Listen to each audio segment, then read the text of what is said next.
Bonjour à tous et bienvenue aujourd'hui dans cette nouvelle vidéo. Cette vidéo que j'ai préparée avec grande attention parce que c'est sur mon setup, c'est sur mon environnement.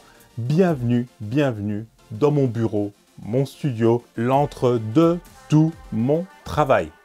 Vous allez avoir des détails sur ce qui constitue mon setup aujourd'hui en 2020. Complètement fonctionnel, personnalisé à 100% comme tout ce que j'aime faire au final. Donc là, vous voyez, c'est bien, c'est lumineux, c'est sympa. Pour info, voilà, c'est sous les toits, hein, c'est pas un énorme bureau de 100 mètres carrés. Non, c'est une petite surface à aménager correctement et ça suffit largement pour produire tout ce que je fais sur YouTube.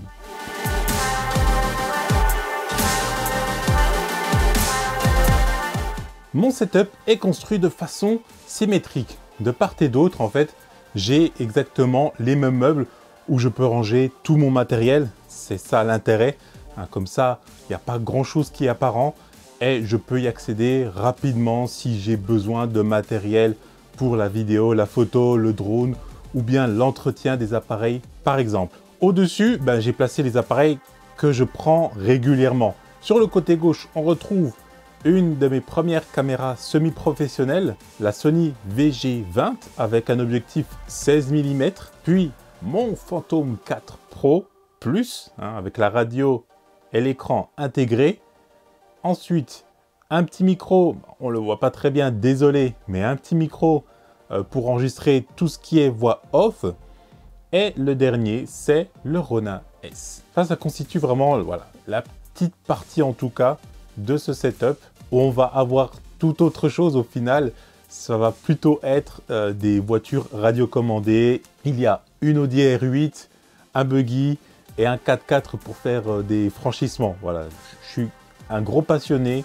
Je suis pas non plus un énorme geek, on va dire, là-dessus. Mais j'aime bien ce genre de machine et en faire de temps en temps. La R8 pour la vitesse, le buggy pour le tout-terrain et le 4x4 pour vraiment le franchissement pur et dur. Ce qui va vous intéresser le plus, c'est le point central qui se trouve derrière moi, le bureau.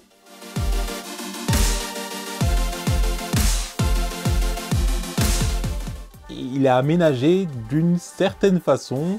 C'est un plateau que j'ai créé moi-même, que j'ai peint moi-même. Donc il est 100%, mais cette fois-ci 100% personnalisé. En fait, dessus, il y a des petites trappes, des petites choses que vous ne voyez pas comme ça au premier abord. Et ça me permet de faire passer des câbles qui sont en dessous du bureau pour les mettre au-dessus, pour charger les batteries dont j'ai besoin en permanence. J'ai aussi intégré un chargeur à induction. Je pose le téléphone et hop, ça charge direct. Pour l'ordinateur qui est derrière moi, c'est une configuration aussi très personnalisée. C'est un Hackintosh, c'est un ordinateur avec des pièces de PC qui tourne avec macOS. Ça me permet d'utiliser macOS normalement en fait, avec une machine assez puissante et bien sûr d'utiliser Final Cut Pro, Motion, Compressor, enfin tout le package d'applications de chez Apple. L'écran du coup qui est derrière moi, ça c'est un écran incurvé de 32 pouces en Ultra HD de chez Samsung. Il m'est vraiment très utile, surtout pour monter, dans le sens où ça me donne des très grands espaces pour la prévisualisation, pour les réglages, pour la timeline aussi qui peut être assez énorme. Et ça c'est un gain de confort pour moi par rapport à cet écran. J'utilise en complément un MacBook Pro de 2017 avec la Touch Bar au-dessus pour faire des miniatures sous Photoshop, pour faire tout ce qui est aussi administratif. C'est vraiment d'une grande aide. C'est un 15 pouces. Il reste léger et compact et je peux l'emmener partout avec moi. Idem pour l'iPad Pro 2020. Voilà, j'ai décidé de changer. J'avais un iPad Pro de 2017 et ça me permet aussi de monter sur LumaFusion confortablement puisque avec la prise USB-C, je peux brancher mes disques durs ou tous mes devices en fait. C'est ça qui est le plus important pour moi. L'iPad en fait, j'ai acheté un petit bras pour le placer à côté de l'écran. Pourquoi? Comme ça, je peux le brancher éventuellement en HDMI sur cet écran principal et le relier du coup au clavier et à la souris que j'utilise en Bluetooth afin de pouvoir monter avec un pseudo setup PC. Je sais que le but de l'iPad, on va dire oui, non, mais c'est pour la mobilité, les choses comme ça, mais quand on se retrouve à la maison, franchement, on est content d'avoir ce genre de setup pour vraiment monter correctement avec la souris et le clavier qui est accepté correctement par iPad OS 13.4. En parlant du clavier et de la souris. Alors, mon clavier, c'est un Logitech K780. L'avantage de ce clavier, c'est qu'on peut le coupler à 3 périphériques différents, que ce soit avec la petite clé de chez Logitech ou bien encore en Bluetooth. Et là, moi, je le perds à 1, cet ordinateur-là, et à 2, à l'iPad, et parfois à un PC sur lequel je travaille de temps en temps. Pour la souris, elle, c'est une Master MX 2S et idem, elle a ce système de pouvoir être pairée à 3 périphériques différents. Et je l'utilise bien sûr sur l'iPad puisque, comme j'ai dit précédemment, il l'utilise et ça, c'est hyper confortable. C'est même mieux en fait que l'Apple Pencil. Bien que l'Apple Pencil me manque pour ce modèle-là, voilà, l'un dans l'autre, on s'y retrouve.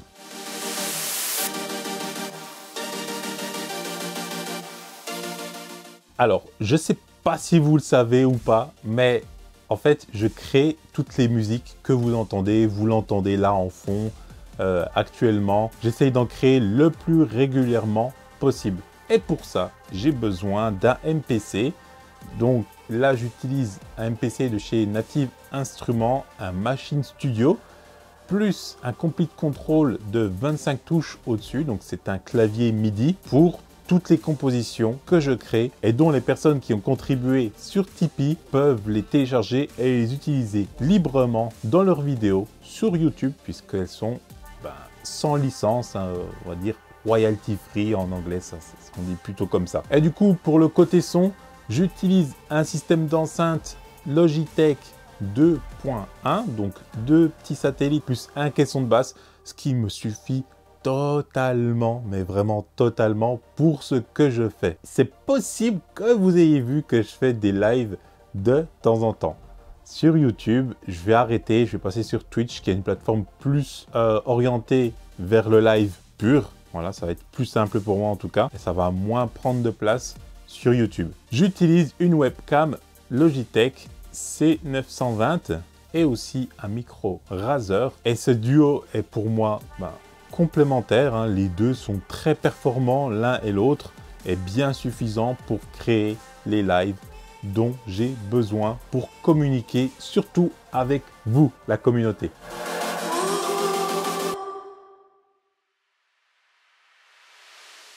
On va parler un peu de drone.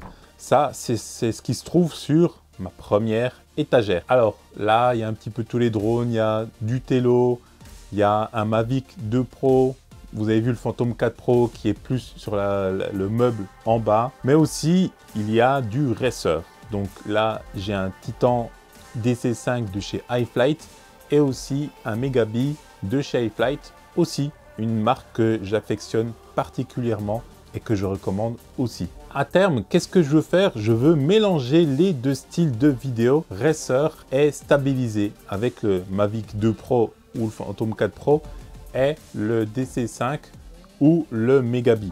Et puis aussi, pourquoi ne pas rajouter des vidéos au sol avec le Ronin S? Et ça va être parfait. Pour le Racer, j'utilise une radio bien spécifique, c'est la QX7 de chez FrSky. Une radio tout à fait répandue, réglée selon mes goûts de pilotage. Je m'amuse quand même pas mal avec ces Racers. Et je suis passé récemment avec le système HD de DJI suite à un petit crash, même un gros crash en fait, en analogique avec un autre drone.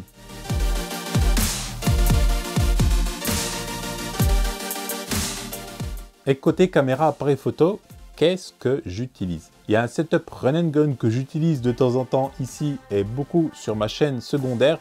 C'est une GoPro couplée à un micro Rode. Ça me permet d'avoir un setup hyper léger et super pratique, vraiment. Voilà, je le sors, j'appuie sur le bouton, on y va, c'est parti. Au-delà de ça, après, j'utilise le GH5 qui me filme actuellement et que je ne peux pas vous montrer bien sûr, avec un objectif 25 mm, ce qui donne ce bel effet de flou d'arrière-plan que j'affectionne particulièrement, et aussi avec un 14 mm qui est un plus ou moins grand angle. Il n'y a pas que des caméras, bien sûr. Je vous rassure, je fais aussi pas mal de photos. C'est pour ça que j'ai un Sony Alpha 7 Mark II que j'ai acheté il y a maintenant quelques années, qui me sert énormément pour faire toutes les vignettes, pour faire des photos de coucher de soleil. Je le prends aussi dans pas mal de mes voyages. Et j'ai un Sony Alpha 77 Mark II.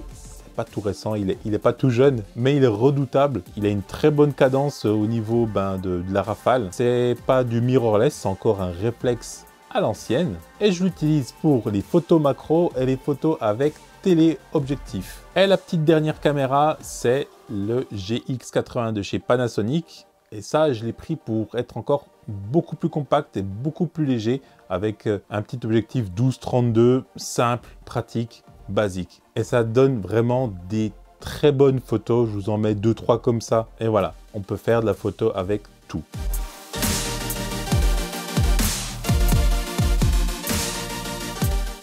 Et pour me mettre bien, je me suis acheté une très bonne chaise. Est-ce que je vous en ai déjà parlé de cette chaise? La Noble Chair Epic en blanc et noir. Alors, j'ai pas lésiné sur le budget là-dessus parce qu'il faut être bien assis. Surtout que j'ai été amené à travailler en télétravail pendant 8 heures par jour devant l'ordinateur. Donc cette chaise était tout à fait indispensable pour pouvoir rester de longues heures assis sans avoir de maux de dos ou quoi que ce soit. Franchement, si je vous en conseille une, c'est vraiment celle-là. Alors, bien sûr, il faut dire qu'elle est à ma taille aussi, puisque je fais 1m94, donc elle me va très bien. Allez voir sur le site Max eSport, ils ont plein de choix. Je ne suis pas sponsorisé.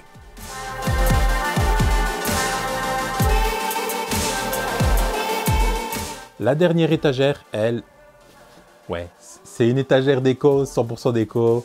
J'aime bien les Lego et Star Wars, du coup, ça va très bien ensemble.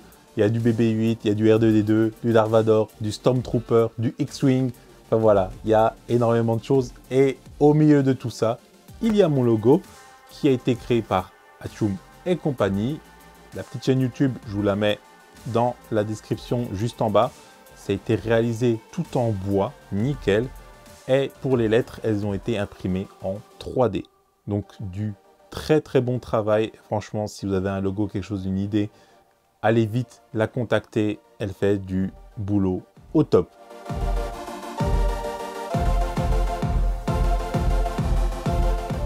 Et vous vous demandez peut-être comment j'éclaire ce bureau. Qu'est-ce que j'utilise exactement? Qu'est-ce qu'il y a là-dessous, là derrière? Alors, c'est très simple.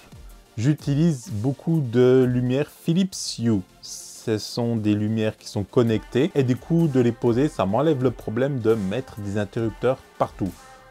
On peut le commander avec Siri ou bien Google. Donc, derrière mon écran, j'utilise deux Philips Hue Play qui sont positionnés en triangle comme ça et donc qui éclairent vers le dessus. Du côté de mon bureau détente, juste là, que je vais vous montrer après, j'utilise un Philips Hue Stripe de 3 mètres environ pour avoir un bel éclairage. J'ai déjà essayé un paquet de LED, mais il y avait un paquet de LED avant et ça n'éclairait pas comme ça avant. Mais vraiment, avant, c'était extrêmement moche, je vous l'assure. Et maintenant, du côté droit, là, j'utilise un Philips Hue Play aussi, qui est orienté vers le dessus et qui donne une lumière très agréable aussi. Au-dessus de mon bureau, j'utilise des panneaux LED triangulaires de chez Nanolith, ce qui ajoute encore plus de lumière à mon setup et qui se marie très bien avec les Philips Hue. Du coup, avec toutes ces lumières-là connectées, ça me permet de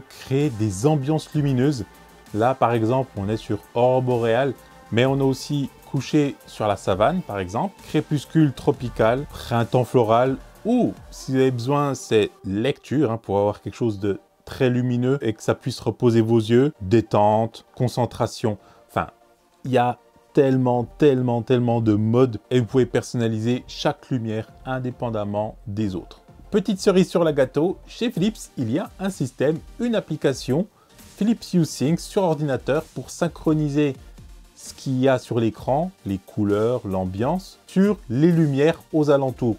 Donc, créer une ambiance quand vous regardez un film ou quoi que ce soit d'autre. Du coup, c'est ce que j'ai fait. Je les ai contactés sur Instagram et c'est eux qui m'ont filé l'astuce.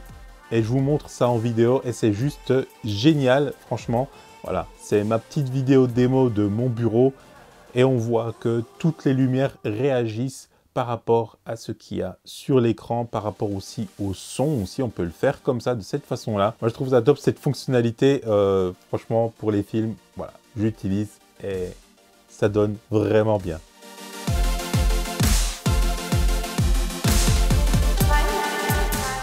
Et la dernière partie de ce setup, c'est ce que j'appelle le bureau détente en fait.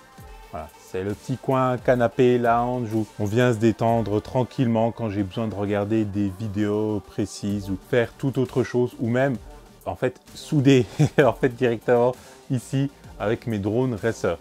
Voilà, c'est ça mon espace de travail au total. Et du coup ici avec la lumière que j'ai là, je peux changer la couleur. Un truc très agressif ou complètement détendu ou en blanc. Voilà. Ce qui m'aide à faire des vidéos facilement avec un éclairage maîtrisé aussi. C'est ça le principal. Merci beaucoup d'avoir regardé cette vidéo. Ça m'a fait énormément plaisir de la réaliser. C'est un petit peu un hors-série pour voir un petit peu comment je travaille mon environnement. Vous aperceviez un petit peu ma manière d'être hors de YouTube au final. Et bien sûr, si vous avez aimé, mettez les pouces en l'air. Enfin, un pouce en l'air, ça suffit, on dira. Si vous n'avez pas aimé, vous savez ce qu'il vous reste à faire, le traditionnel pouce en bas. Pensez à vous abonner, mettre la petite cloche pour avoir toutes les notifications. Sur ce, je vous dis à la prochaine. Photographier, filmer, voler en toute sécurité. Peace!